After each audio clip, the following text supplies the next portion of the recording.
Ghost Hunting in New England, your favorite spooky podcast.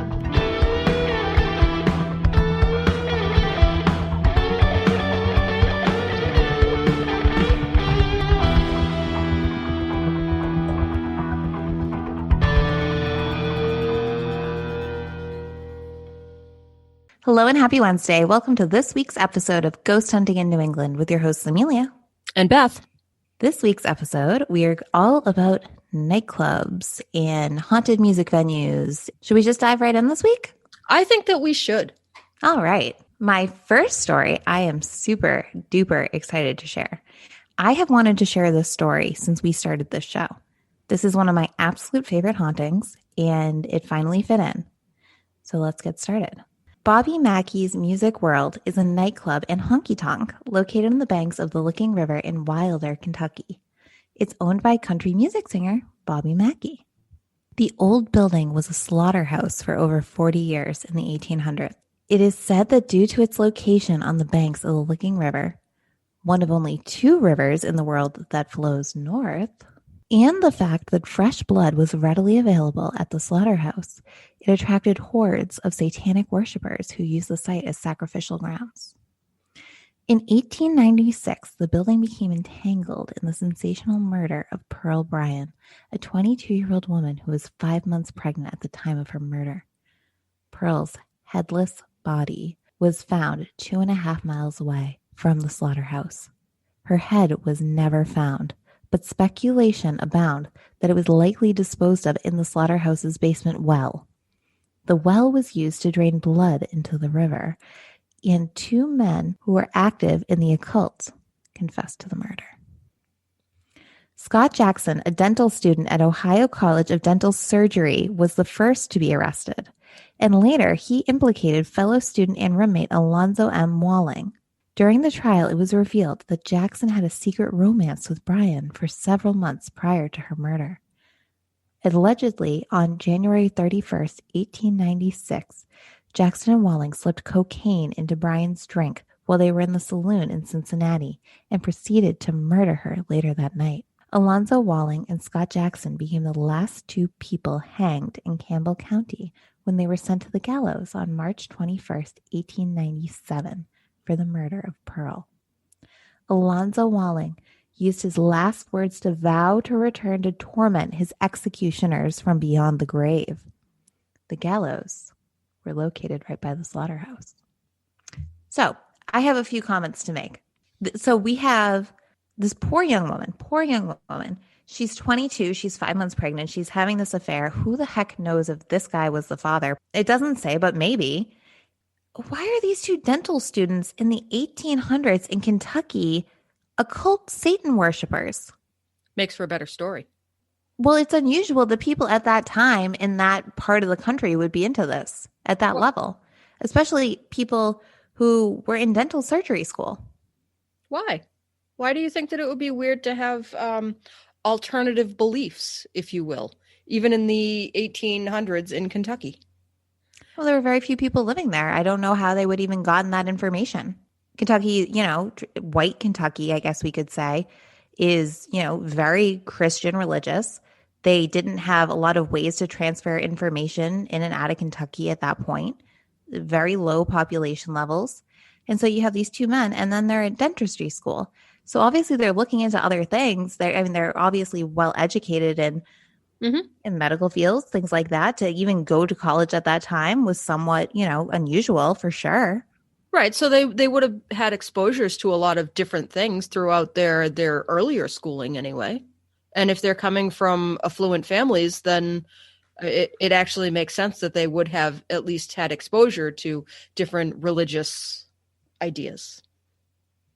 It just seemed very odd to me because, we've discussed before that there was a big satanic influence in Rhode Island right around this period, in Providence, and they built hotels and things like that. But just that part of the country specifically, when you think about what the population probably looked like at that time, I can't imagine it was very large. And this sounds like, it's along this very strange river, and, people who are interested in the occult like to hang out there. And I don't know. It just seems odd to me. So that's number one. Oh, there goes my phone. Number 2, Amelia's so upset she's throwing stuff. throwing pens around the room.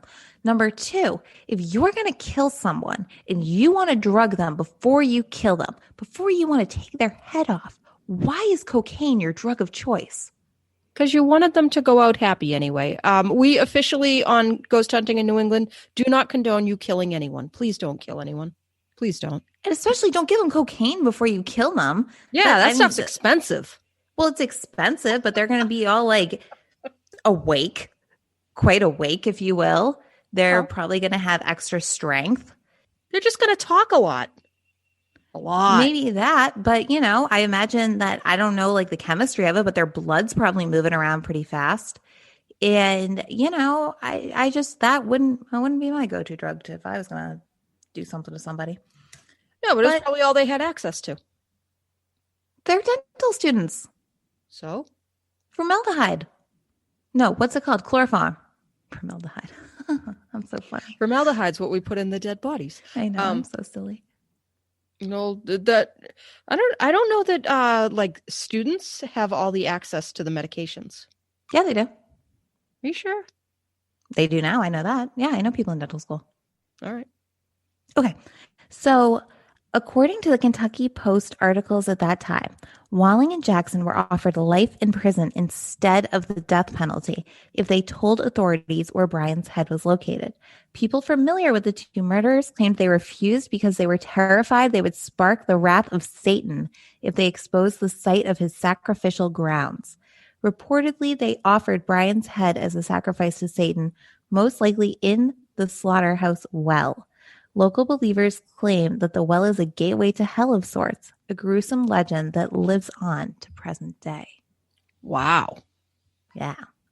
So Brian, I think I want to know more about the well gateway to hell. Yeah. So we're going to go over all that. Okay, cool. So, because remember, it was the well was where they had the blood come from the animals into the river. Mm-hmm. So that's why. Okay. So Pearl Bryan is often seen now post-mortem headless walking around the grounds. Some places I've read, she kind of appears sometimes as a woman in white on kind of the outside areas, but a lot of times she's still headless. And then Welling and Jackson are reportedly have been seen on numerous occasions at Bobby Macky's over the years, along with other spirits whose lives were entangled with the building in some way. So there are rumors that several people have died unnatural deaths inside the building, which is alleged to be the site of several murders when it was a casino. Back when it was a casino, after it was a slaughterhouse. So it was a slaughterhouse, then it was a casino.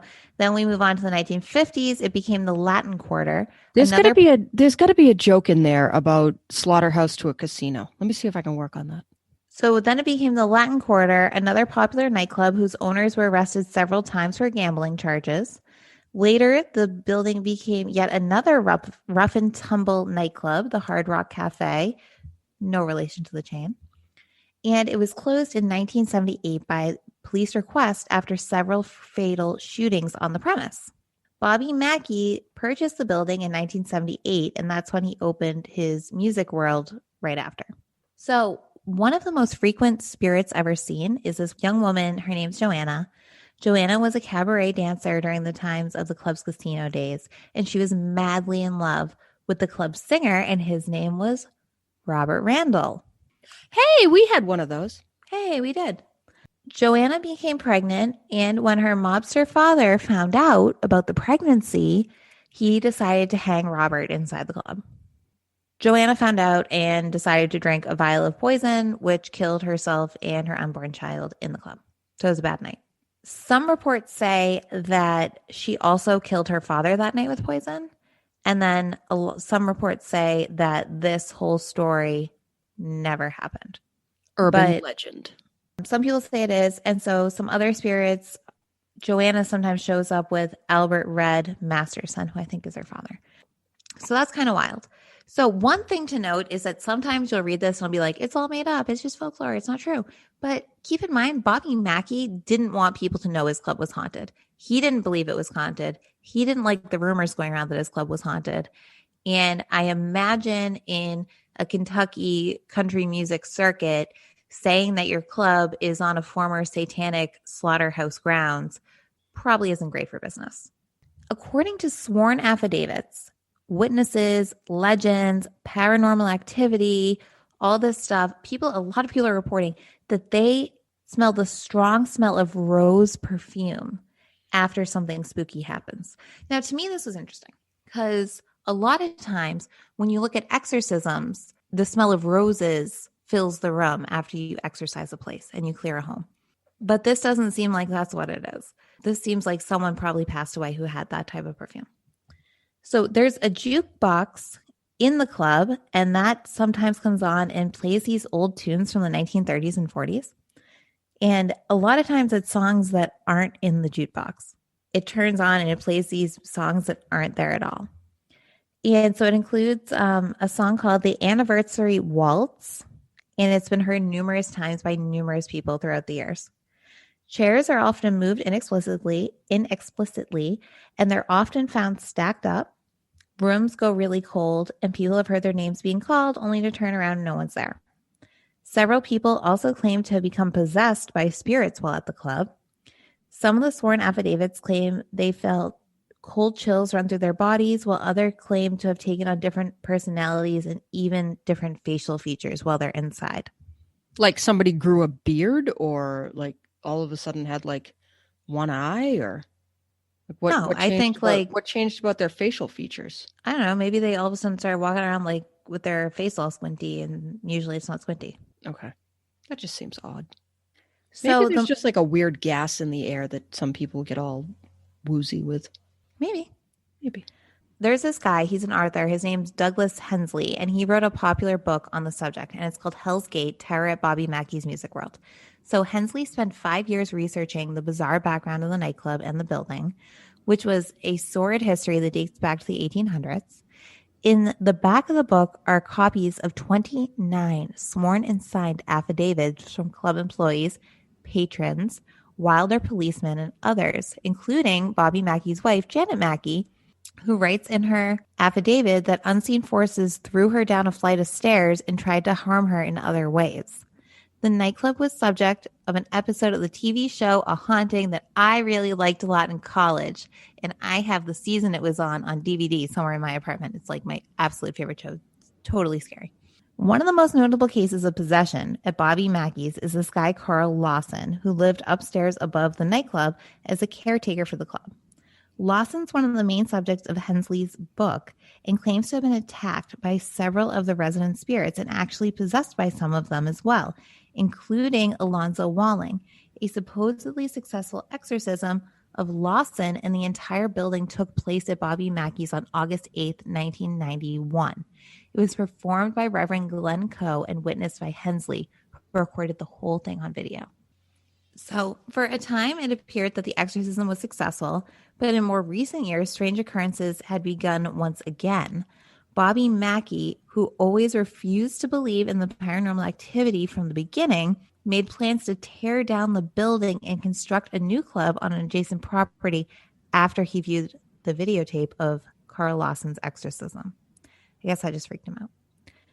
A piece of ceiling fell on Bobby Mackey one day while he was discussing the demolition, and then the adjacent property he purchased ended up getting a fissure on it, 6 inches wide and 50 feet deep. What? Yeah, it runs from the old slaughterhouse well to the middle of the adjacent property. Wow. So needless to say, he never rebuilt the club, just got rid of it, and he owns another club that's not located on a haunted slaughterhouse. No, but he has a song called The Ballad of Joanna after the cabaret dancer. And that's that. In the show, if you watch the show, it's crazy. It's one of my absolute favorites. It scares the bejesus out of me. But they have this one point where like the ghost possesses this woman and like puts her head on the sink when she's like washing and she's in the kitchen of the club, and the sink turns on and blood comes out of it. Ew. I know.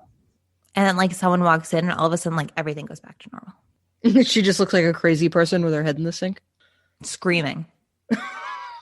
Screaming. Obviously. I mean, wouldn't you? Oh my God. Yeah, I think that I would. So that is the story of the very haunted, very spooky Bobby Mackey's Music World in Wilder, Kentucky. Very interesting. Have you ever been to Kentucky? No, I have not been to Kentucky. I haven't either. Do you want to hear my story? I do. When we were brainstorming ideas for the season, she was like, "Oh, I want to do haunted music venues," and she'll tell us why later. And I'm like, "Okay, no problem." And so let's see, we usually record at like 8:30 on Thursday nights, and so she sent me a text message about 7 o'clock telling me the two stories that she had, and my stomach like fell out the bottom of my body because I'm like, oh my god, it's Thursday and I have not done any research on anything yet. So I'm quickly trying to look into different haunted music venues around us here in New England, and one of the ones that I myself really enjoy going to is the Orpheum in Boston, and I've seen a number of different shows there. Sean really likes to go there, so he takes me with him. But so I was trying to find out if the Orpheum here in Boston was haunted. And instead, I found that there's actually haunted Orpheums in lots of different places across the United States. Not here in Boston, but Phoenix has a haunted Orpheum, and Memphis, Tennessee has a haunted Orpheum theater. So that's what I'm going to talk about. Ooh. You look very intent watching me. Are you going to do it on both of them? No, I'm just going to do Memphis. Okay. Another time I can do Phoenix, but like I said, I was also cooking dinner when I got the message from Amelia that like, hey, by the way, we're recording in an hour. So so this is, I took all my notes and you are going to listen to how it is I put together a story in my head because I did not actually write a script this week. So as always, I like to tell you the history of wherever I'm talking about. So the Orpheum Theater is a classic Southern theater. It was built in 1928. It's right on Beale Street in Memphis, which is the big place that, has all the bars and, everybody goes to party for New Year's. And it replaced the Grand Opera House, which burned to the ground in a fire in 1923. So it was officially opened in 1928, right before the start of the Great Depression. So they built this big, beautiful 2,000 person hall. It has chandeliers hanging from the ceiling that weigh about 2,000 pounds each. It's covered with all sorts of gold leaf. It has 5 floors with a balcony that you can sit on up at the top. It's absolutely breathtakingly gorgeous. But naturally, when the Great Depression hit, people weren't interested in going to see shows in theaters. They didn't have any money to do stuff like that. So the theater kind of went through a few different ideas of how they were going to make money. They played vaudeville shows. I have to admit, I'm not entirely sure what a vaudeville show is. Do you know what a vaudeville show is? Isn't it like a classic kind of old Western theater type thing? Well, it could be. They have a gigantic organ in the theater. Go ahead. A type of entertainment popular chiefly in the U.S. in the early 20th century, featuring a mix of specialty acts such as burlesque, comedy, and song and dance. Oh. Or a stage play. This is what I thought it was. A stage play on a trivial theme with songs. Oh, okay. Yeah. Well, that's fun. Yeah. So they probably got some people who had a little bit of money anyway to come in and watch their shows. And they had this enormous organ. It had some German name that I'm not even going to try to pronounce. And one of the articles that I read talked a lot about this organ, which I thought was kind of interesting. But so they had that going on. And so as vaudeville shows kind of went out of fashion and people started watching the silent movies, they would play the organ while the silent movies were showing. They actually had an early form of trivia. People could go and they would get asked questions and they would win, a little sum of money at the end of the night. And so I thought that was really interesting because I would not say that I am active in any sort of trivia circle, but I do find them to be an intriguing concept. Well, so naturally after the silent pictures, then we had the talking pictures. So those came in after that. In 1976, the Orpheum was sold. A nonprofit bought it and reopened it in 1984, and there were major renovations done to it in both 1996 and 2015. So that's just the building itself. There are reportedly 7 potential spirits that haunt the place. Ooh, spooky. Yeah. So some of the things that you see happen or have been witnessed happening there are that doors fly open and close without anyone being near them. No wind, no nothing. They just bang, open. It's almost like somebody comes through the door and then bang, closes behind. Right. The organ that I talked about a moment ago, there was a repairman there fixing the organ one evening, and he was getting a little bit frustrated that he was not able to repair the organ quickly. And so he kind of got to that point, where you're working on something, and you're like, I just have to walk away for a minute, right? So he packs all his stuff up, locks the door, goes across the street, gets a cup of coffee, psychs himself back up, and is now calm enough that he can go and keep working on the organ. He gets back there only to discover that the organ has been fixed in his absence. Ooh. Whatever was wrong with it, somebody came along and fixed it for him, but there was no one else in the building, and he had locked up, so there was no way that anybody else could even get in there. That's a good ghost because organ repairs are expensive. Yeah. So this one I just baffles me. So a homeless man was accidentally locked on the 5th floor balcony by the night watchman one night. And the night watchman, as he is finishing up his rounds, hears this blood-curdling scream and then running feet coming down 5 flights of stairs in the pitch darkness.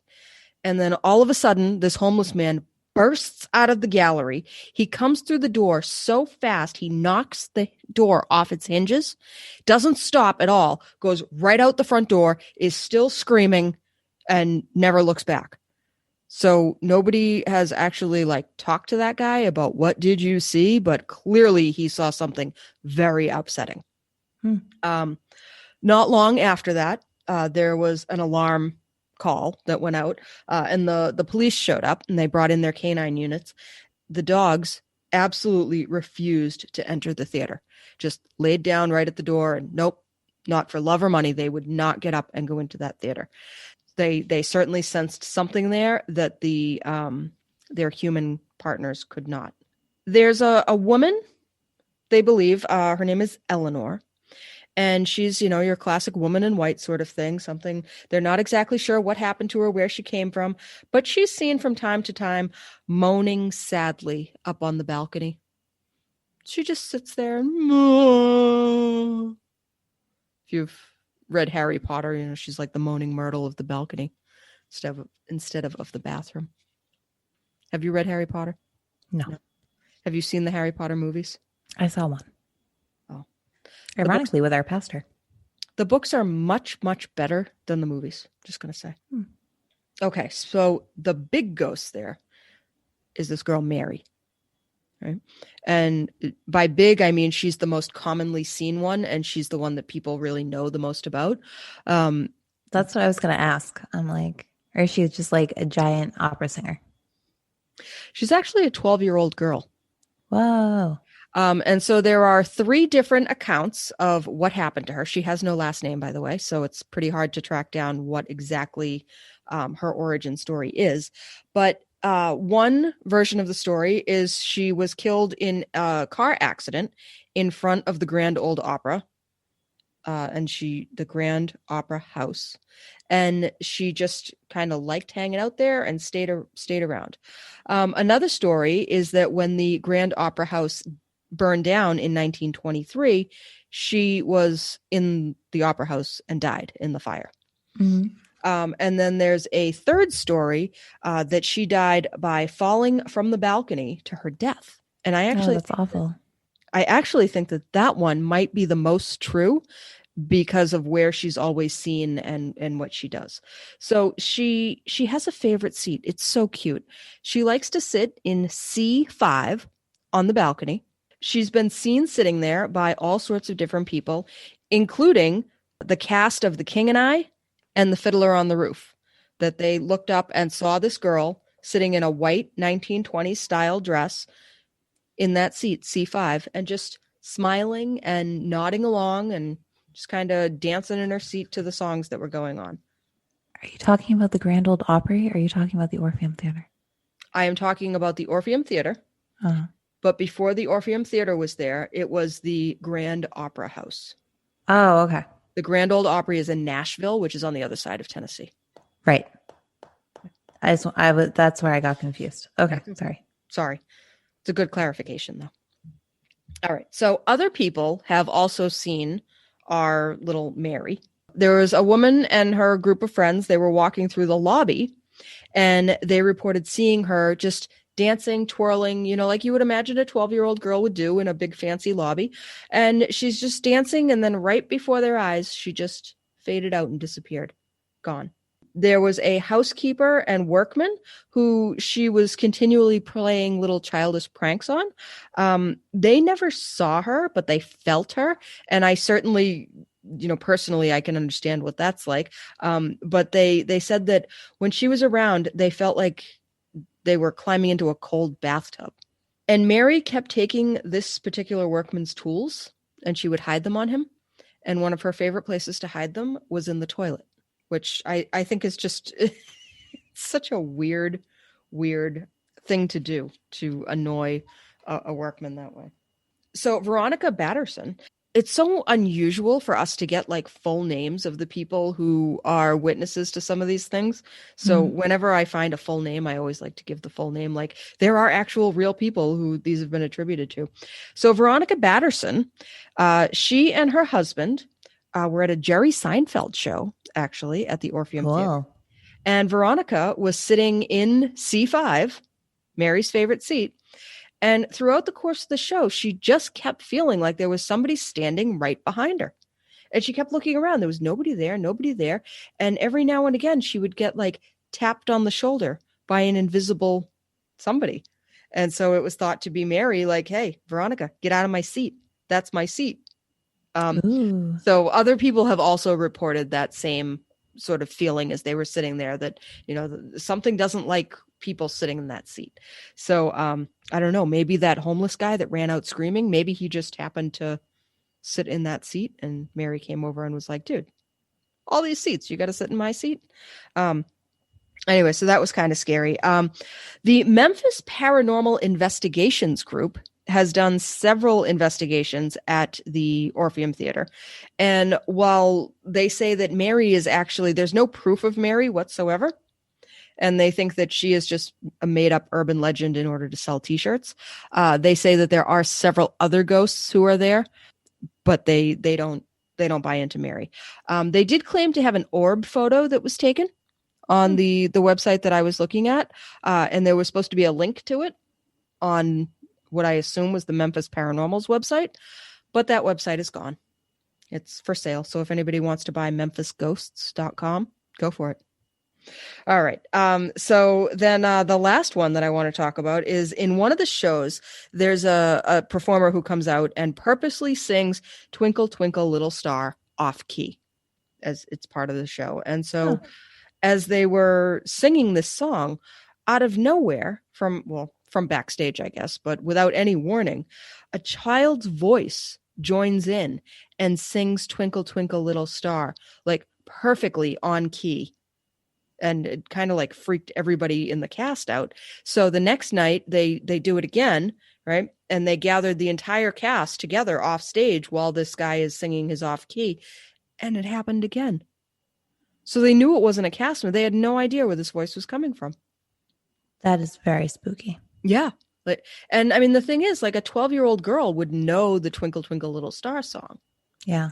So it's not out of the realm of possibility for that happening. So anyway, if you're interested in maybe sitting in seat C5 at the Orpheum Theater in Memphis, Tennessee, you may be visited by Mary. Spooky. The whole idea that there are all of these haunted Orpheums all over the United States, I was like, that's so strange. Yeah, So that is.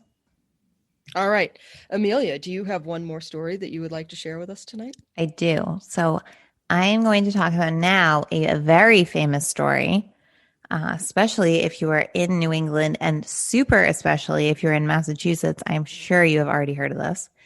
And so tonight I am discussing the Coconut Grove fire in Boston, Massachusetts, and the hauntings that came out of that. Ooh. So the Coconut Grove fire in Boston, Massachusetts on November 28th, 1942 was the deadliest nightclub fire in history and the second deadliest single building fire in American history. It claimed 492 lives.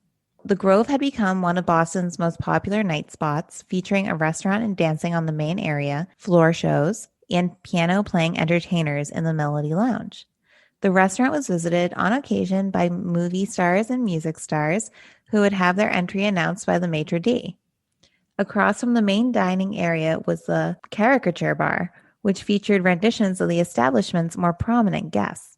The club had recently been expanded eastward towards New Broadway Lounge, which opened onto the adjacent Broadway between Piedmont Street on the south side and Schwalmett Street on the north side.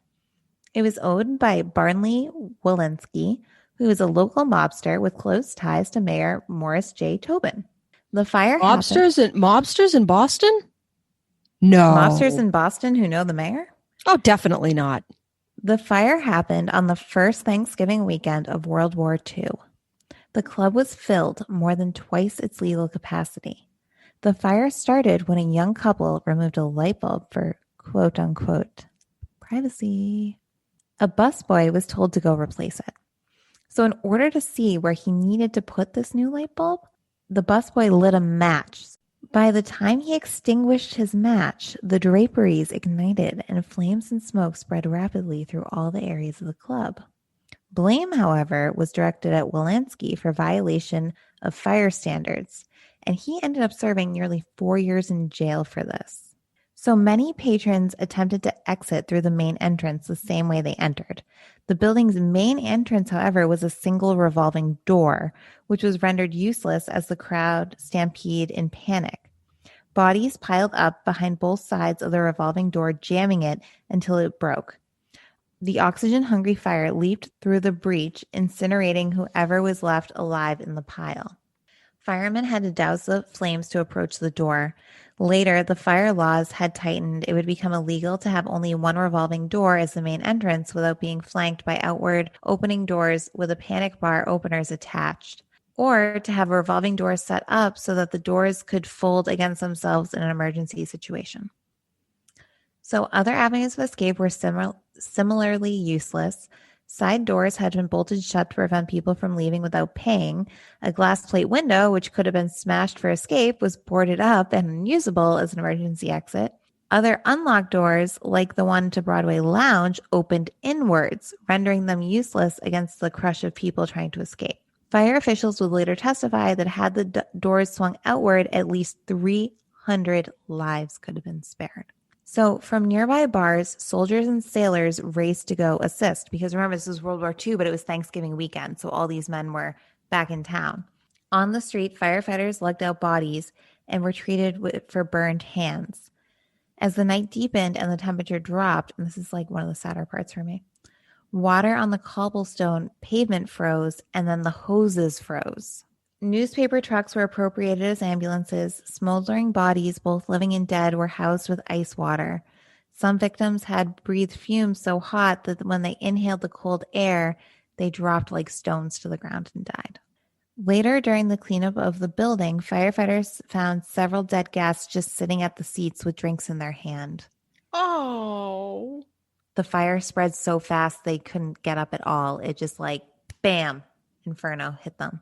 So here's an interesting story. Coast Guardman Clifford Johnson, and he went back inside the building no fewer than 4 times in search of his date, who unbeknownst to him at the time had already escaped. So this is like a great guy. He was dating this girl and he wasn't going to leave without her, even though thank goodness she got out. So Johnson suffered extreme third-degree burns on over 55% of his body. And this is in the 1940s. Thank God he survived. At that time, he was the most severely burned person to ever survive. And after 21 months in a hospital and several hundred operations, he married his nurse, which is really nice. Aww. And they returned home to his home state of Missouri. And then 14 years later, he died in a fire. His car crashed and caught on flames and he died in that. That's horrible. I know. Is he a ghost now? No. But I thought that was like one of those interesting. What are the movies that I like about you die and then you die and I the have no airplane, idea. but then they see the vision of the airplane, so they don't get on the airplane, but then they all die. Final Destination. It's like the Final Destination movies. You never saw this? No. Classics. They're great. Great movies. I'll never in my life, as will no one else who's seen those movies, drive behind a truck carrying the tree limbs. Very scary. Yeah, no, never. So back to my Also, wait a sec. Before you move on, him marrying his nurse. Mm-hmm. Don't we have a cousin marrying his nurse this weekend? Yeah. It's a timeless story. Men who are injured and taking care of nurses, and they fall in love with the nurse, and the nurse falls in love with them, and they end up married. I think it's a wonderful story. It is. It's very nice. So the local hospitals were especially well prepared to treat the casualties as they had been rehearsing emergency drills in response to possible attacks on the East Coast. The crisis demonstrated the value of new blood banks, and it stimulated important advancements in the treatment of burn victims. So some good stuff came out of this. Yeah, but many, many, many, many bad things came out of this too. Yes. So following the tragedy, many new fire safety laws were enacted for public establishments, including banning of flammable decorations and a provision that emergency exits must be kept open at all times, and revolving doors could not be the sole outlet. And it's also the reason why you push doors open from the inside and you pull them open from the outside. Mm-hmm. If you're around here, you've heard of this. And now I even remember like back when I was kind of overseeing people opening cafes and stuff, people in Boston would still talk about this story. And they'd be like, well, you have to do this and this. And it's, in like the thick Boston accents because of Coconut Grove. And people still talk about it today all the time, even though it's very, very well known around here. Okay. So when you were in Paris last year, though, did you notice that in Europe, they don't do that with the doors? A lot of them still open into the shop.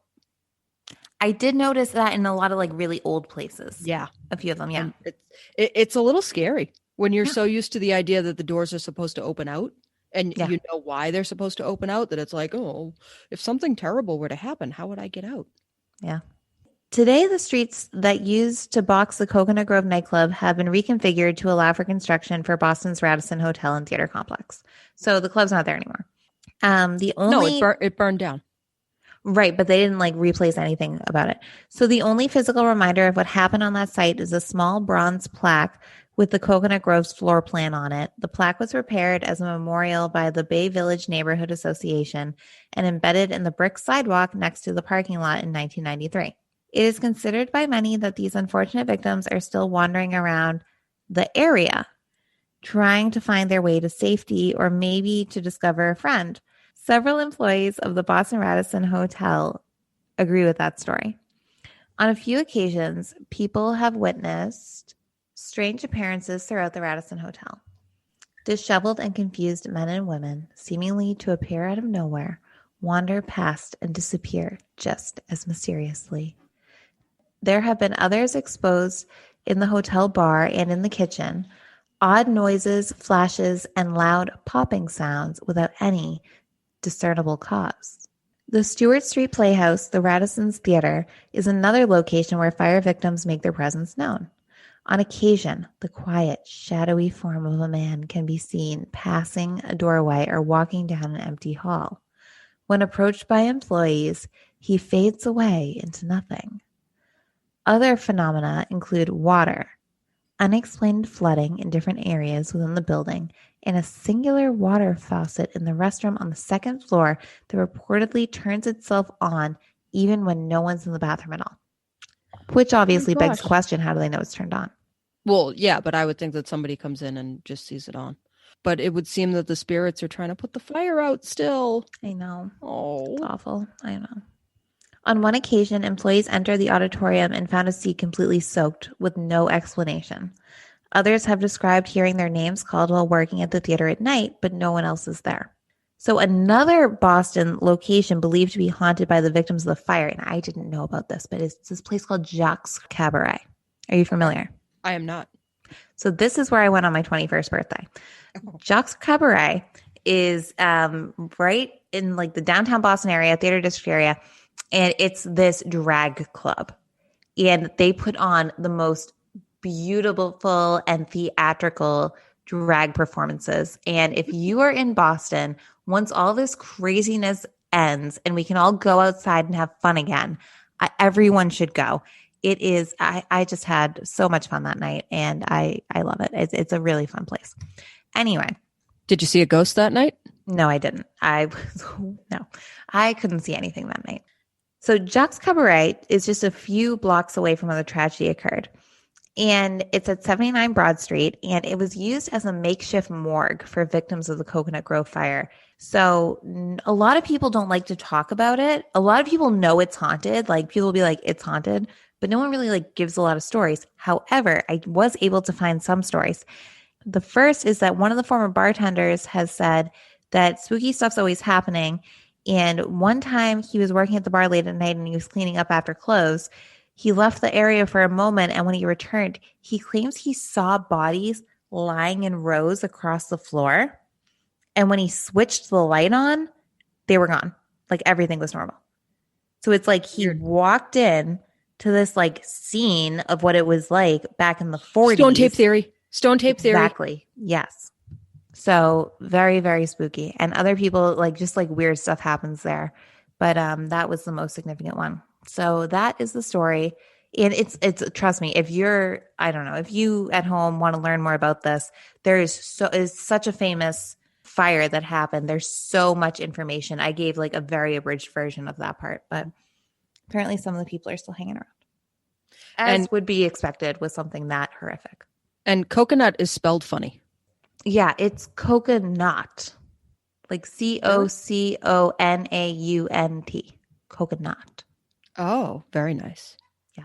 I'm sure if you just Googled coconut, the regular way to spell it, you'd find it too, but that's what I did. Don't be surprised if you see this weird spelling of it.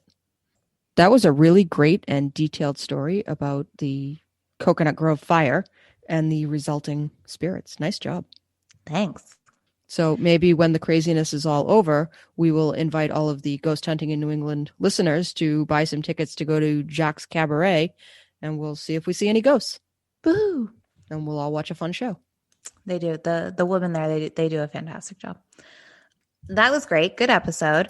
I want to take a semi-sad moment, not even sad, I guess. I don't know how to say this, and I'm going to say it without crying.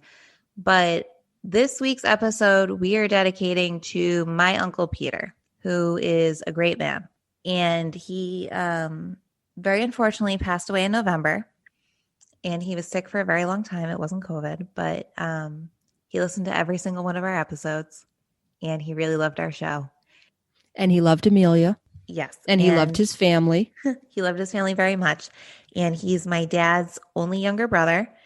And as we've talked about before, I'm the only girl on my dad's side of the family. As the only girl in the family, I am very spoiled. And my uncle did. He loved me very much, as he loved everyone he ever met. He was a really kind man and a really nice man. And he loved our show. And he loved us. And back when he was younger, he was a musical savant. And when he was just even a young teenager, he was playing with adult bands back in like the 60s and 70s as a guitar player. And he played a lot of places. So I wanted to do an episode of Haunted Music Halls for my Uncle Pete. So I love you, Uncle Pete. And I love you, Timmy and Danny and Aunt Deb. That's very beautiful. Thanks. Did we get any mail? We got mail while we were sitting here that I... Really? I don't know what it says. Yes. So as we were sitting here, we got a drive-by ghosting. Stop it. We did? We did. This is so exciting. We haven't had a drive-by ghosting yet this season. Yes. So this is our first one. Thank you so much, Lindsay, for writing into the show. Hey, ladies. I've been getting into podcasts recently and trying to find something on my long drives. I like ghosts and paranormal, and we, my husband and I, recently bought a property in New England 2 years ago. I love your podcast. It's so entertaining, and I like the stories. Oh, that's so nice, Lindsay. Yay, Thank you. Thanks, Lindsay.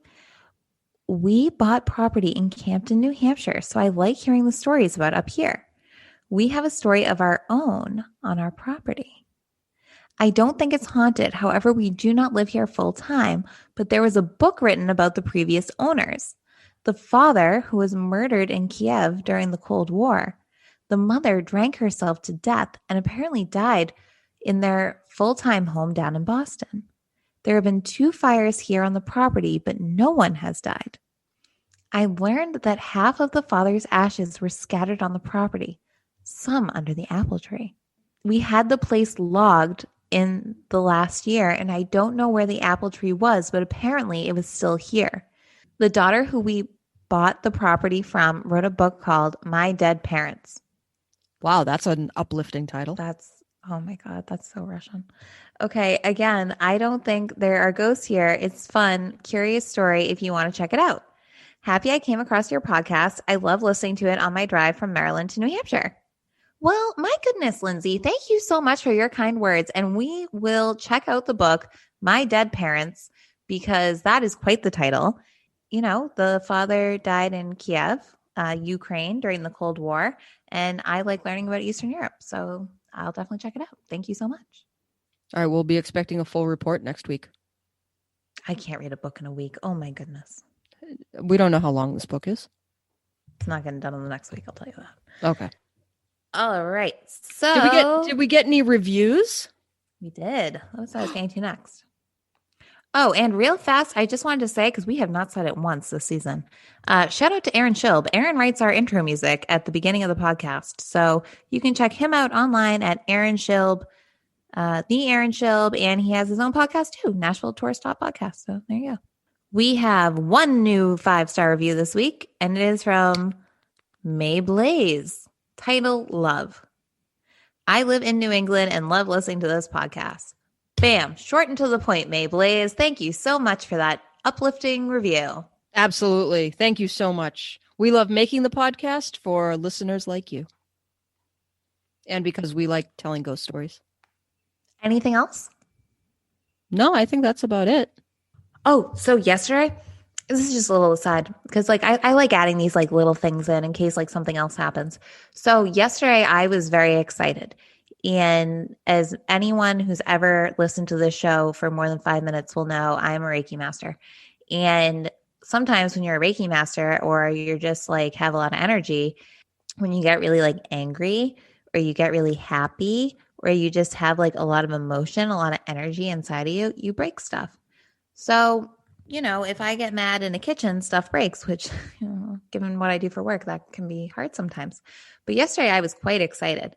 And I was so excited, and I'm like, I'm going to cook off some of this excitement, and I'm going to make cauliflower wings. And I had coconut oil, and I put it in my microwave for like 5 seconds. And within under a minute, my microwave caught on fire. And like, yes, it did. My microwave caught on fire. And I am convinced it was because I was like all hyped up and just like zapped the microwave. And we had, luckily, our apartment complex replaced our microwave today. Did you accidentally put it in for 5 minutes? No. I put it in for 15 seconds, and in under 5 seconds, it caught on fire. Weird. And like it started like turning colors, and it really freaked me out. I was like, Paul!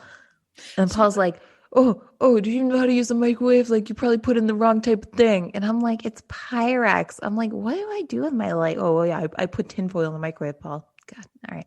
Anyway, neither here nor there. How on earth have you lived so long without him? I know. That's just, it's incredible. So yeah, I believe I am the reason why the microwave broke, but luckily the apartment complex we live in gave us a new microwave. So that's really nice of them. They didn't ask too many questions. And if they did, I wasn't here for it anyway. So that is it. So thank you guys so much for listening. You can find us online at ghosthuntinginNewEngland.com, on Facebook.com/ghosthuntinginnewengland, Twitter, ghosthuntingNE. Please leave us more 5-star reviews. 5 stars. Let's go. And we need drive-by ghosting, so send us those too. If you're new to the show and you don't know what drive-by ghosting is, it's Listener Ghost Story, and we'd really appreciate you sending us one. And we really, honestly, please. We always need 5 stars, but we like extra need 5 stars this week. So please leave us some because we'd really, really, really appreciate it. So thank you guys so much. Love you, Uncle Peter. Thanks everyone for listening. And as always, happy hunting.